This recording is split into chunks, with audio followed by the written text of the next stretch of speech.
할렐루야. 오늘 우리 예레미야 29장 1절로 14절 말씀을 가지고 미래와 희망을 주시는 하나님을 바라보며 미래와 희망을 주신다라는 제목으로 함께 말씀을 나누려고 그럽니다. 우리 제목을 한번 기억하셨으면 좋겠습니다. 미래와 희망을 주신다.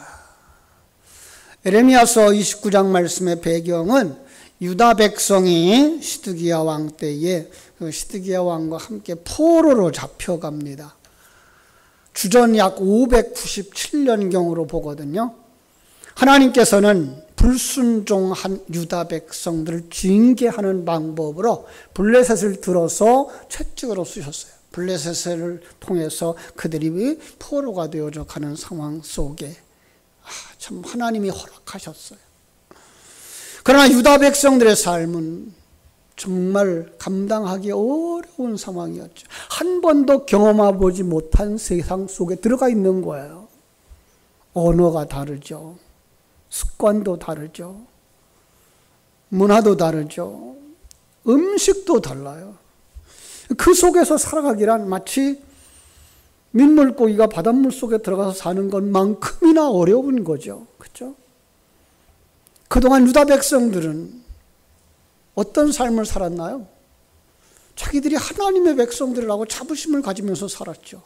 아니 하나님이 출애굽도 시켜주셨고 다윗을 통해서 왕국도 세워주셨고 솔로몬을 통해서 성전도 부귀영화도 누리게 해주셨으니까 우리는 믿음을 지키고 있는 사람들이니까 누구도 우리를 대적할 수 없을 거야 라고 생각을 했어요. 하나님이 우리와 함께 하시니 우리에게는 평안만 있을 거야, 행복만 있을 거야, 성공만 있을 거야 라고 생각을 했어요. 그런데 이게 웬일입니까? 바벨론의 느부갓네살이 공격해 들어올 때 나라는 마치 바닷가의 모래성처럼 바닷물이 휙 들어오자 여지없이 무너졌고 그 바벨론의 포로로 잡혀가서 노예 아닌 노예 생활을 하고 있는 거예요. 이 장면을 묵상하면서 이게 우리가 오늘 사는 우리의 모습은 아닐까?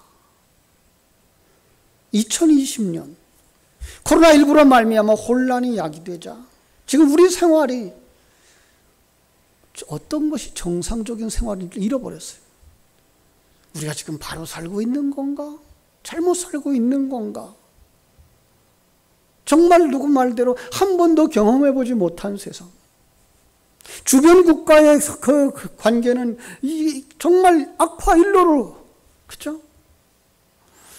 그동안 우리가 예수 믿기 때문에 하나님 나라를 축복해 주셔서 하나님이 나를 축복해 주셔서 안전하다고 경제적인 부를 누렸다고 건강했다고 간증하며 살아왔던 성도들이 맞이한 오늘 상황과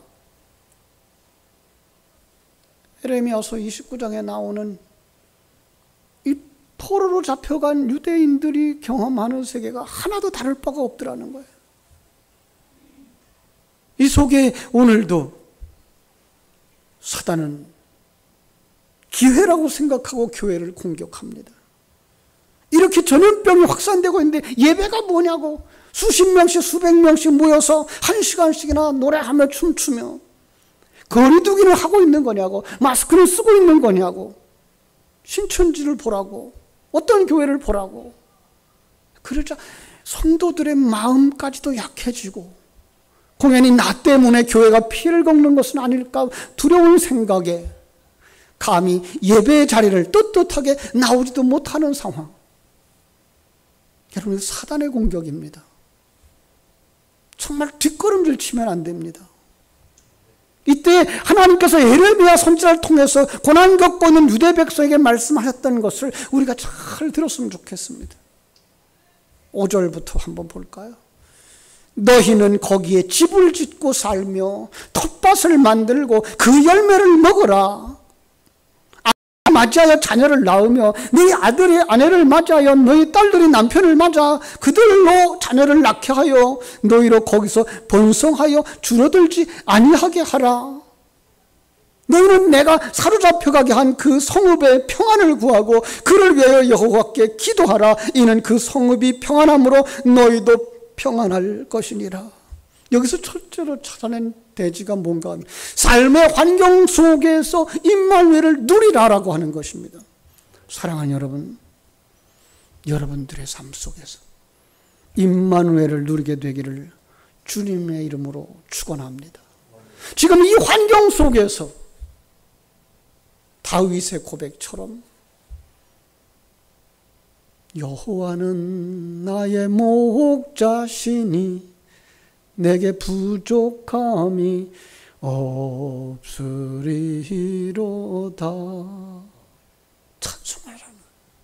찬송할 수 있기를 바라는 거예요. 사울이 공격해오는 그 상황에서 생명을 빼앗아서 가려고 공격해 들어오는 그 병사들의 창끝이 보이고 칼끝이 보이는 그 상황 속에서 코로나19 병균처럼 나를 공격하려고 사단처럼 호시탐탐 기회를 노리는 그 상황 속에서 마치 바람이 불고 비가 내리는 벼랑 끝에 있는 독수리의 그 둥지 속에 새끼 독수리가 어미 품 안에서 고요하게 잠자는 모습처럼이라고 말씀하고 싶습니다. 그 새끼 독수리는 두렵지 않아요. 어미 독수리가 있으니까. 다윗은 자기 하나님을 믿었던 것입니다. 여러분, 우리 하나님은 독수리보다 더 크신 하나님 아니신가요? 그 독수리 집을 무너질 수 있어요. 아니, 그 어미 독수리는 죽을 수도 있어요. 하지만 우리 하나님은 전능하신 하나님, 누구도 우리를 그리스도의 사랑에서 끊을 수 없는 그 사랑을 가지고 우리를 지키시고 보호하시는 하나님. 우리는 더 큰 평안을 누릴 수 있어야 하며 희망찬 내일을 설계할 수 있어야 할 줄로 믿습니다. 그러므로 임마누엘을 누리는 성도들이 되시기를 주님의 이름으로 축원합니다. 우리 하나님은 이 말씀을 통해서 그들에게 묻고 계신 겁니다. 너희들은 나를 전능하신 하나님으로 믿느냐라는 것입니다. 우리에게 묻고 계신 거예요. 너희들은 나를 전능한 하나님으로 믿느냐라는 거예요. 내가 창조자요, 섭리자요, 경륜자요, 너희들의 아버지 됨을 믿느냐라는 거예요. 사랑하는 여러분, 이 질문 앞에 우리는 아멘이라고 대답할 수 있는 성도들 되시기를 축원합니다. 그럼 하나님이 허락한 환경에서 평안함을 누리고 허락의 삶을 누리고 빛과 소금의 삶을 감당하면서 살게 될 거라는 거죠. 그것을 그들의 입장에 맞게 해서 5절에서 말씀하셨던 거예요. 너희는 집을 짓고 거기서 살며 텃밭을 만들고 그 열매를 먹으라. 하나님께서는 그들에게 바벨론에서 하나님이 허락하신 그 환경에서 집을 짓고 거기 거하며 전원을 만들고 그 열매를 먹으라는 거예요. 왜죠? 하루 이틀에 끝날 일이 아니라는 거예요.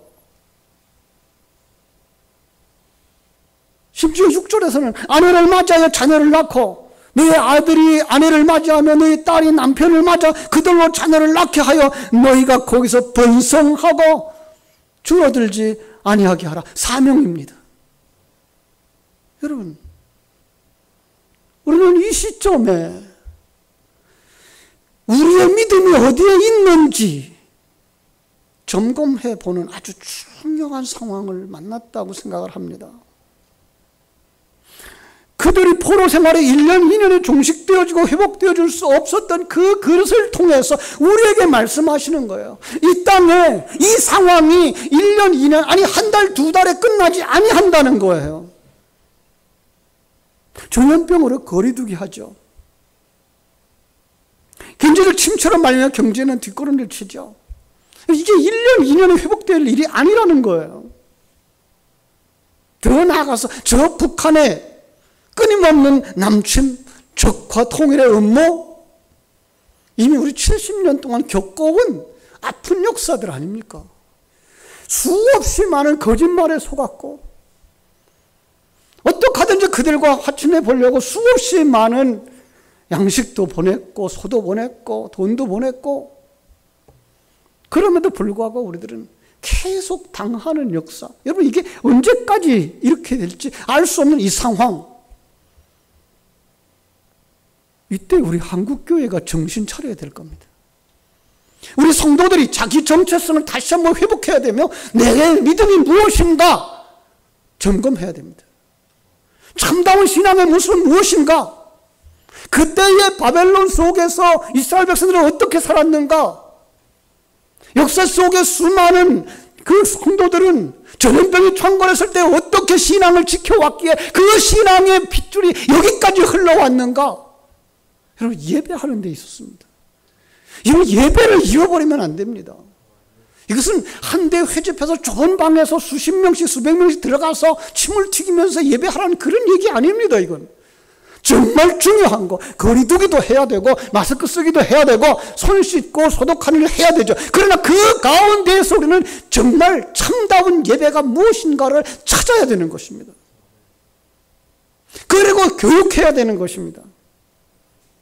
교회의 3대 목표가 뭡니까? 예배요, 교육이요, 전도입니다. 정말 다음 세대에 이러한 상황을 만났을 때 우리는 어떻게 신앙생활을 해야 되는 건지 가르쳐 줘야 되는 겁니다. 그리고 이 세상은 무너질 수밖에 없고 이 세상은 어느 날 마감을 할 수밖에 없는 것이지만 우리는 열려있는 영원한 나라, 하나님 나라 천국이 있다는 것을 그들에게 전하면서 그들도 함께 천국에 가자고 전도하는 일, 이것을 잃어버리면 안 됩니다. 코로나19로 말미암아 복음 전하기 정말 어려운 시대가 되어졌습니다. 그럼에도 불구하고 우리는 하나님이 우리에게 주신 사명이라는 것 잃어버리면 안 됩니다. 지옥 가면 안 되는 한 영혼, 그를 위하여 어떻게 하든지 할 수만 있으면 그들을 예수 안으로 인도할 수 있어야 되고, 예수 생명 가진 사람의 삶이 어떤 것이 그들에게 보여줘야 되고, 그들의 영혼을 이 세상 것에 얽매여 있는 곳에서부터 하늘나라로 이끌어갈 수 있는 참다운 생명을 전하는 일들을 우리가 해야 될 줄로 믿습니다. 여러분, 우리의 삶의 현장은 영적인 전쟁터입니다. 사단의 음모, 회방, 올무와 함정, 거기에 흔들리지 말아야 됩니다. 그래서 여기서 자연스럽게 나오는 대지가 뭔가 하면 거짓 선지자들에게 속지 말라는 거예요. 저는 오늘 우리 형편에 맞게 거짓 뉴스에 흔들지 말라고 이렇게 대지를 잡았습니다. 한번 따라합시다. 거짓 뉴스에 흔들리지 말라. 8절 9절을 그렇게 말합니다. 나 만군의 주 이스라엘의 하나님이 분명히 말한다. 너희는 지금 너희 가운데 있는 예언자들에게 속지 말고 점쟁이들에게 속지 말고 꿈쟁이들의 꿈 이야기도 고지 듣지 말라. 그들은 단지 나의 이름을 팔아서 너희에게 거짓 예언을 하고 있을 뿐이다. 그들은 내가 보낸 자들이 아니다. 나 주의 말이다. 아주 간곡합니다. 너무나 확실합니다. 하나님의 뜻과 관계없이 메시지를 선포하고 예레미야를 핍박했던 그들, 하나님께서는 그 거짓 선지자들의 예언이나 꿈 해석에 속지 말고 그것들을 믿지 말라고, 나는 그들을 보낸 적이 없다고 말씀하십니다. 오늘날로 말하면 하나님의 음성을 들었다고 하는 이단, 사이비 교주, 어떤 사람들, 더 나아가 성령의 음성을 들었다고 주장하는 사람들, 조금 더 쉽게 말하면 말도 되지 아니하는 거짓 SNS의 뉴스들, 홍수처럼 쏟아지는 거짓말들, 거기서 한 걸음 더 나아가면 성경이 말하고 있는 거짓말과 참말을 구분할 줄 알아야 되는데, 시간과 공간 세계에서의 삶을 부드럽게 하고 더 융통성 있게 하고 더 충만하게 하는 그런 메시지들, 정말 무서운 설교, 무서운 메시지라는 거 아셔야 됩니다.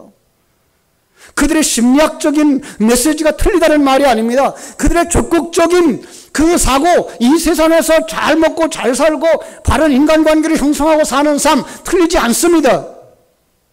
그것으로 말미암아서 이 세상에서 날보다 더 잘 살 수 있고 인간관계 좀 더 잘할 수 있습니다. 그러나 교회가 해야 할 일, 하나님이 독생자 예수 그리스도를 보내시고 성령을 보내시고 교회를 세우시고 예배를 통하여서 이루고자 하시는 그 일, 그게 무엇인가 점검해 보아야 되는 겁니다. 더 나아가서 그 결과, 그 말씀을 듣는 자들이, 믿는 자들이 천국 백성으로 재창조되어지고 천국 백성으로 성숙되어지고 천국 백성으로 완성되어져 가는 가를 살펴야 하는 것입니다. 그렇습니다. 교회가 해야 될 일은 성도들을 이 땅에서 평안하게 잘 살고 잘 먹게 하는 것이 아니라 정말로 우리가 십자가를 들고 나가야 되듯이 주장해야 되는 그 주제, 간략하게 말하면 예수 천당, 불신 지옥입니다. 예수를 믿지 아니하면 그 어떤 일을 해도 그 어떤 잘 살고 편안한 삶을 살고 부유한 삶을 산다고 해도 그것은 지옥 가는 길이라는 사실을 우리는 전파할 수 있어야 되는 것이며 그것을 믿어야 되는 것이며 내가 예수님을 믿고 있기 때문에 예수님이 나의 아버지이기 때문에 나는 하나님의 사람이기 때문에 이 세상에서 포로로 살든지 병든 자로 살든지 장애로 살든지 관계하지 아니하고 나는 하나님의 백성이며 완성되어져 나는 천국에 들어갈 것이라고 하는 확실한 소망을 가지고 살아갈 수 있도록 말씀을 전해 주어야 하며 그들에게 힘을 불어넣어 줄 수 있는 것, 그것이 바로 교회가 해야 될 일입니다. 그래서 여러분 우리는 들리는 소리들 많습니다. 여러분 요즘 영상 예배 하니까 본교회에서 영상이 잘 안 나올 때 어떻게 생각합니까? 채널 돌려버리죠. 텔레비전 돌리죠. 수많은 목사들의 설교가 다 나옵니다. 구분해서 들을 줄 알아야 됩니다. 무엇이 거짓 선말이고 무엇이 참말인지 우리는 구분해서 들을 수 있어야 되는 것입니다. 내 마음을 편안해 해주고 나로 하여금 편안하고 그 힘있게 살고 그렇게 만드는 그것이 설교인가? 아니면 천국을 바라보도록 만드는 것이며 내가 하나님의 사람인가를 점검하게 만드는 것이 진정한 설교인가를 구분할 줄 아시고 여러분 거짓 메시지로부터 눈을 돌리고 귀를 돌려 진리되는 메시지 속으로 들어가야 됩니다. 거기서 우리 자연스럽게 주장하고 외쳐야 될 게 뭡니까? 예수 천당, 불신 지옥입니다. 그래야 거기서 전도가 나옵니다.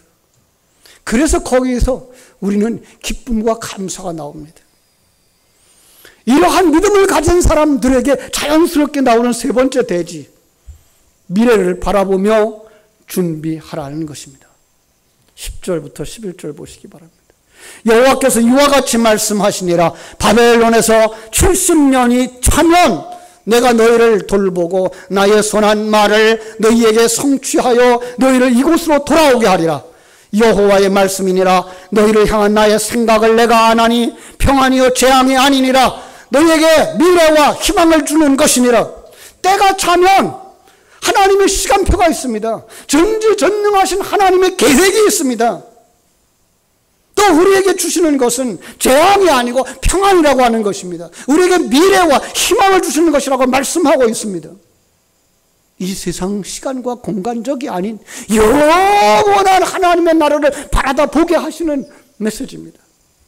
하나님이 우리에게 주시는 상황, 사건, 이것은 모든 것을 합력하여 선을 이루시는 하나님의 계획 안에 있는 일이라고 하는 믿음, 이게 우리에게 필요한 것입니다. 그 믿음이 있을 때 10절부터 14절은 이렇게 말합니다.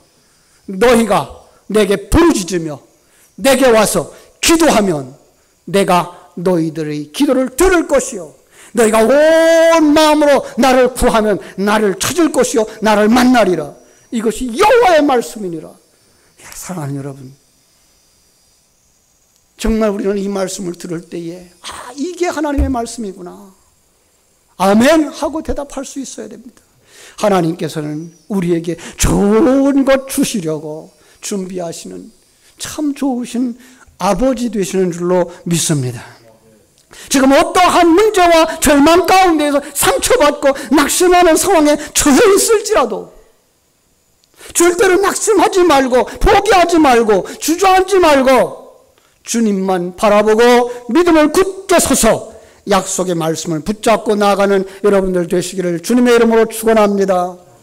어떤 어려움이 다가와도 어떤 큰 문제에 내가 빠졌다고 할지라도 차라리 내가 모든 걸 포기하고 죽었으면 좋겠다고 하는 그런 절망적인 끝자락에 처했다고 할지라도 절대로 포기하지 말고 절대로 주저앉지 말고 깨어 일어나시기를 주님의 이름으로 축원합니다. 여러분 등 뒤에 계신 주님을 바라다 보십시오. 여러분 찬송하지 않습니까? 나의 등 뒤에서 나를 도우시는 주. 여러분 그 주님을 바라다 보며 그 주님과 함께 일어설 수 있게 되기를 주님의 이름으로 축원합니다. 지극히 극심한 시련 가운데 있다고 할지라도 생각지도 못했던 결과가 우리 앞에 주어졌다고 할지라도 시련 후에 우리에게 놀라운 축복과 은혜와 기적을 예비하신 하나님을 바라다 볼 수 있게 되기를 주님의 이름으로 축원합니다. 우리가 믿음을 잃어버리고 포기하지 않는 한 우리 하나님은 반드시 이 고난이 변하여 놀라운 축복이 되게 하시는 줄로 믿습니다. 로마서 5장 3절 4절 이와 같은 축복의 말씀을 우리에게 주셨습니다. 다만 이뿐 아니라 우리가 환난 중에도 즐거워하나니 이는 환난은 인내는 연단은 소망을 이루는 줄을 알미니라. 환난 중에 낙심하고 절망할 것이 아니라 환난 중에 즐거워하라고 말씀하고 있습니다. 왜요?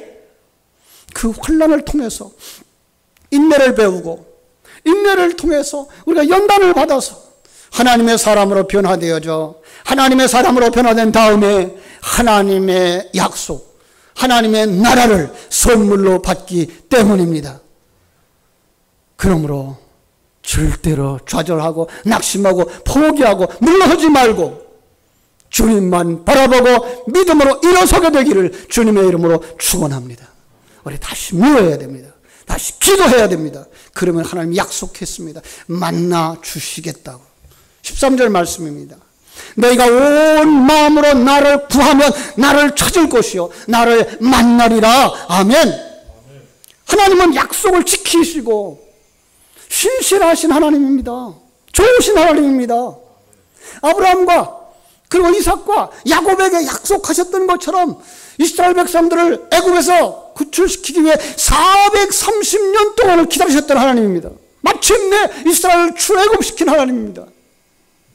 오늘 본문으로 우리에게 주셨던 이 약속의 말씀들 70년 만에 그 속에 남아있는 예수의 사람들 돌아오게 하셔서 성전을 건축하는 놀라운 축복을 그들에게 허락해 주신 줄로 믿습니다. 하나님은 변함없이 신실하신 하나님이시며 우리를 사랑하시고 우리를 돌아보시고 우리를 의의 길로 인도해 주시는 줄로 믿습니다. 14절 말씀입니다. 이것은 여호와의 말씀이니라. 나는 너희를 만날 것이며 너희를 보러 주려 다시 돌아오게 하되 내가 쫓아 보내었던 나라들과 모든 곳에서 모아 사로잡혀 떠났던 그곳으로 돌아오게 하리라. 이것이 여호와의 말씀이니라. 이 말씀하시는 하나님이 우리와 함께 하신 줄로 믿습니다. 사랑하는 여러분,